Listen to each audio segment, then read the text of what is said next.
képp koo xam ne rek prisonnier nga te sa yaram neexul te nga soxla ay soins urgence foofu lañ lay yóbbu c'est de la prison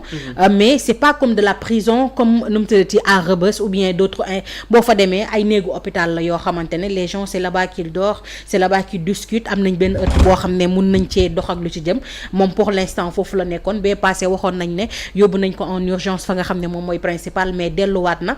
fële nga xam ne moom mooy pavillon spécial ñun nag comme ñun dañoo dëgër bopp des fois ñu daal di am nu mu tëddati ñu enquête rek yónnee daal di waxtaan mais situation bi nga xamante ne moom la journaux yi di bind nan Farba nu mu tëddati libéré Farba sinon dina dee wala Farba est en situation critique par rapport ak ñi nga xamante ne ñoom la ñuy jokkool wala bu ñu 2 heures temps dañ koy yee en tout cas ñi ñuy jokkal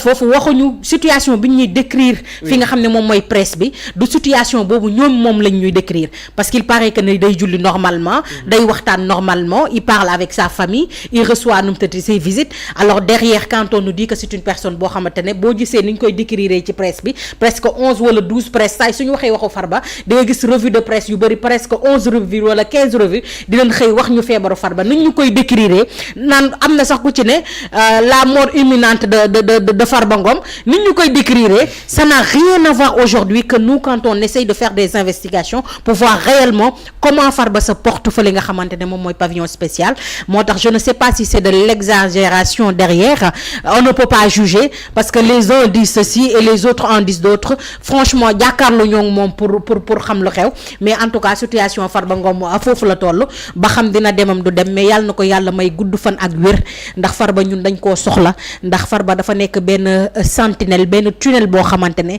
boo fa jaaree man jàpp naa ne képp koo xam ne rek fa dañu ne bokk nga ci ñu luubal askan wi man Farba moom dafa mel ni mooy sentinelle yooyu xaw ma nuñ koy wooyee nga xam ne boo fa jaaree tunnel la boo xam ne boo fa jaaree mun ngaa cepp ko ne parce que ci moom ci dossier buñ ko liiree sentif nee nañ buñ toppee dossier Farba Ngom dinañ daaneel ay journalistes dinañ daaneel ay artistes dinañ daaneel ay ministres ak ay hommes d'affaires et que depuis que ça a commencé on voit que ce dossier sentif là benn 5 milliards yàlla na fii ñuy wax waxu journalistes ñuy wax waxu artistes ñuy wax waxu ay ministres ak lu ci jëm ay anciens ministres alors yàlla na ko yàlla may gudd fan ak wér ndax Farba lépp da koo war a fekkee yàlla na ko yàlla may mu fekke lépp insha allah rabbi ndax sénégalais dañ koo soxla en tout cas foofu la dossier am toll. jërëjëf yeewi naa la dégg nga. merci beaucoup. Signor jàngat bi ci mbiru Farba Ngom Lamine mi ngi may retàndoo quoi fekk nee na kon Farba wér na bay plainte. waaw daa mel ni Lamine bu Sonko ah. oui en fait.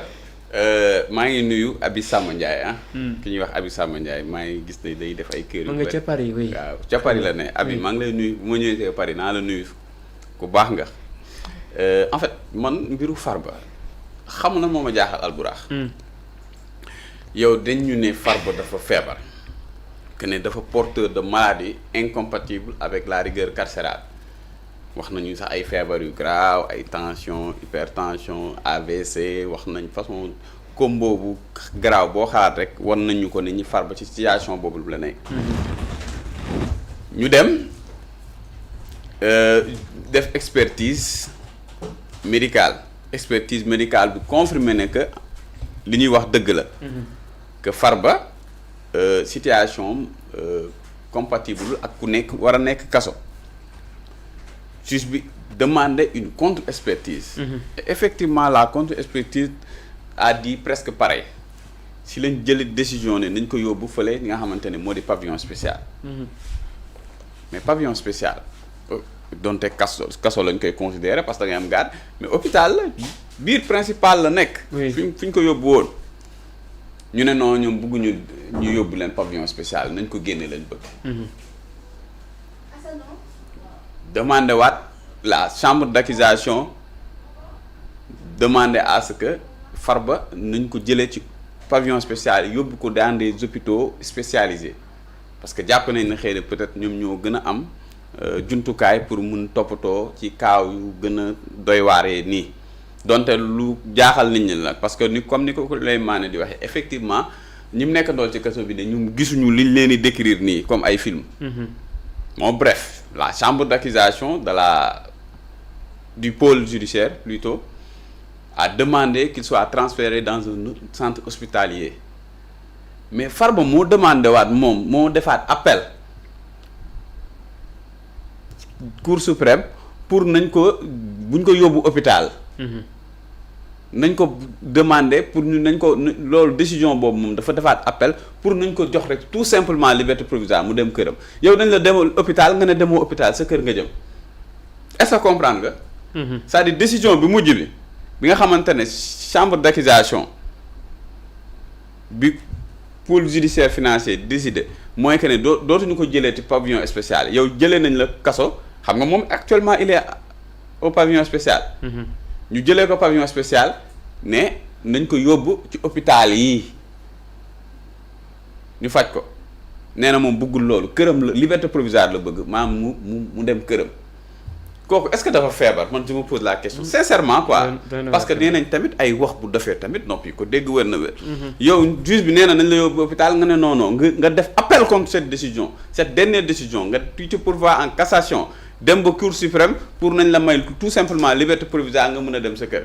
te nga ñu ne yow buñ la fajul nga dee yaa ngi sous roche bu ñu waxantee dëgg rek loolu tey na xel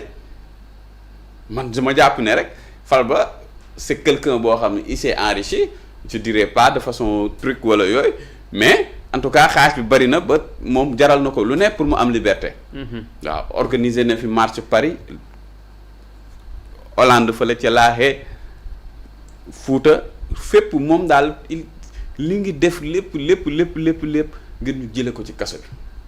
man jàpp naa ni énergie yi mu dajale nii waroon na ko ut ci ay preuve ak lu ko layal loo xam ne nii bu demee ci jugement dina war a génne ne ay preuve li ñu ko doon takkal ci rapport scientifique bi koy cité ne loolu dara amu ci man loolu laa ko doon gën a conseillé mais li muy def nii je pense que perte du temps la et puis nag il faut que ñu xam benn affaire gis naa mu ne day porter plainte contre le journal Walfadjri xaw censure mënuñu ko teexa def nit ñi les gens là dañu xeex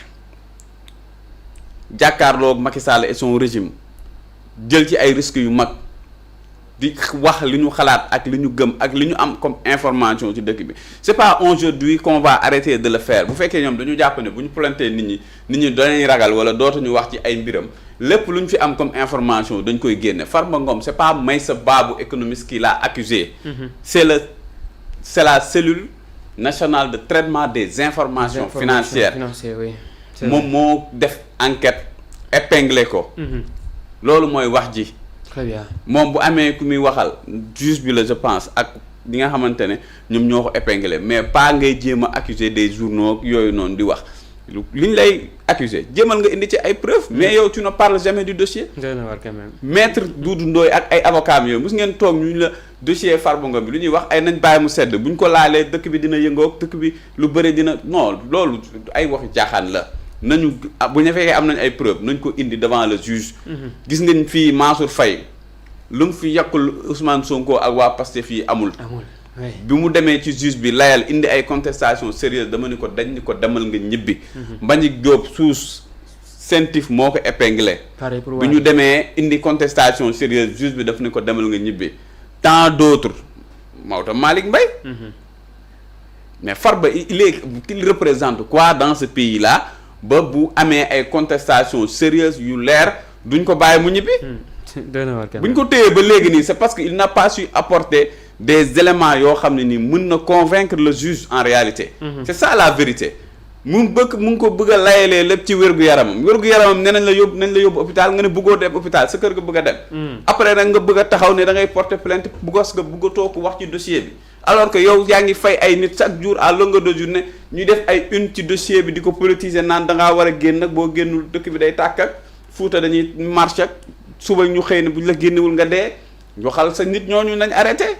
waaye gars yi nañu may jàmm waaye mënuñu fexee ba duñ ci wax on va parler de Farba Ngom suba suñ ci amaatee information dañ ciy ñëwaat waxaat ci li ma jaaxal mooy ku ci wax ñu plainte la nañ ñu plainte loolu la ñuy xaar parce que loolu lañ bëgg di jouer nii parce que seen stratégie moo doxul parce que lépp lu ñu teg gars yi dañ koy teggi la vérité c'est que Farba Ngom c'est un dossier de 125 milliards c'est très lourd Albourakh bëri na lool mënu ko cautionner moo tax mënul génn ci instant yi nag ay pexe la ñuy ut ak ay astuces mooy loolu Meïssa Babou man je le connais pas mais je sais que ne il n'a rien de politique waaw il commente juste pourquoi nga porter ko plainte très bien doy na waar jërëjëf Junior fàttali